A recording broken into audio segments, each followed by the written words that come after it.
Sorotan berikutnya, Saudara. Polisi merilis satu buron kasus kekerasan seksual pada anak di panti asuhan di kawasan Tangerang, Banten. Sementara pemilik dan satu pengasuh panti ditetapkan sebagai tersangka.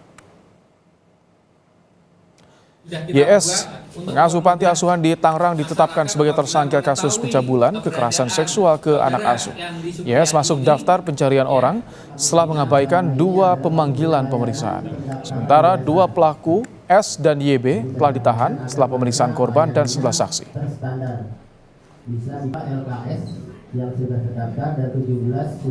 Setelah kita lakukan pemeriksaan, kita lakukan penangkapan dan penahanan terhadap Saudara Sudirman dan Saudara Yusuf Bahtiar. Sedangkan Saudara Yandi Supriyadi, ya, setelah kita lakukan pemanggilan 2 kali yang bersangkutan tidak hadir, akhirnya kita tetapkan, kita masukkan dalam daftar pencarian orang. Dan saat ini kita sudah sebarkan untuk surat permohonan pencarian Saudara Yandi Supriyadi sebagai daftar pencarian orang. Dan ini salah satu foto yang sudah kita buat untuk mempermudah masyarakat apabila mengetahui keberadaan Saudara Yandi Supriyadi ini, ya, bisa melaporkan kepada kita.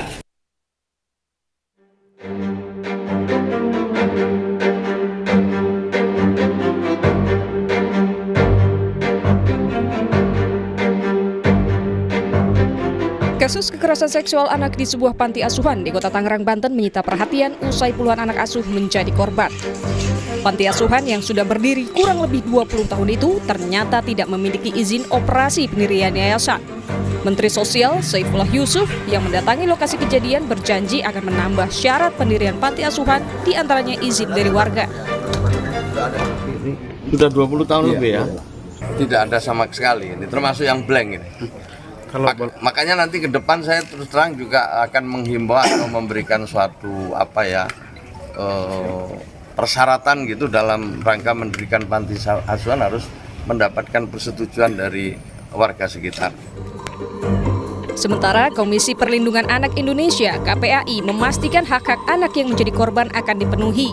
KPAI juga mengajak masyarakat tak segan melaporkan indikasi kekerasan pada anak. KPAI juga memastikan Kementerian Sosial berperan dalam pemenuhan hak-hak anak korban, baik dari sisi rehabilitasi psikis, fisik maupun sosial. Itu pasal ketika ada kejadian yang seperti ini, sebetulnya siapapun boleh melaporkan.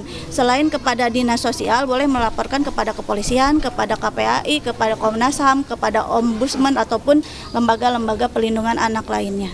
Yang sudah dibawa ke Dinas Sosial itu ada 13 orang, kemudian yang ada di rumah relawan itu ada 4 orang, kemudian yang sudah masuk ke kepolisian itu 7 orang. Dan ada beberapa yang terindikasi sekitar 22, tapi ini juga masih dalam proses baik yang dilakukan oleh tim pendamping ataupun oleh Dinas Sosial. Kasus ini dilaporkan pada Juli 2024 lalu. Pemilik yayasan dan pengurus ditetapkan sebagai tersangka. Sementara 1 orang masih dalam pengejaran. Saat ini ada 2, satunya dalam pengejaran. Saat ini perannya apa, Bu? Apakah pimpinan atau pemilik sudah diamankan? Ini kan laporan dari sejak Juli ya, awal Juli. Nah sampai sekarang apa sih kendalanya? Baru sekarang aja terbongkar gitu. Korbannya kan domisili di Bandung. Pada saat interogasi datang, pada saat BAP diketahui menghilang. Salah satu mantan pengasuh di panti asuhan meminta polisi mengusut tuntas kasus ini karena korban diduga lebih dari 30 anak. Apa ya? Yang ini baru semalam aja 15, mungkin udah 25. Tapi saya rasa karena ini udah 15 tahun, saya rasa 100 orang juga ada. Bu, karena ini kan silih berganti. Cowok semua, Bu? Cowok semua. Kepolisian ngusut ini karena ini udah bertahun-tahun. Sudah 15 tahun, yayasan itu berdiri sudah 20 tahun. Kini, korban dititipkan di Rumah Perlindungan Dinas Sosial untuk dicek kondisi kesehatan dan psikologisnya. Tim Liputan, Kompas TV.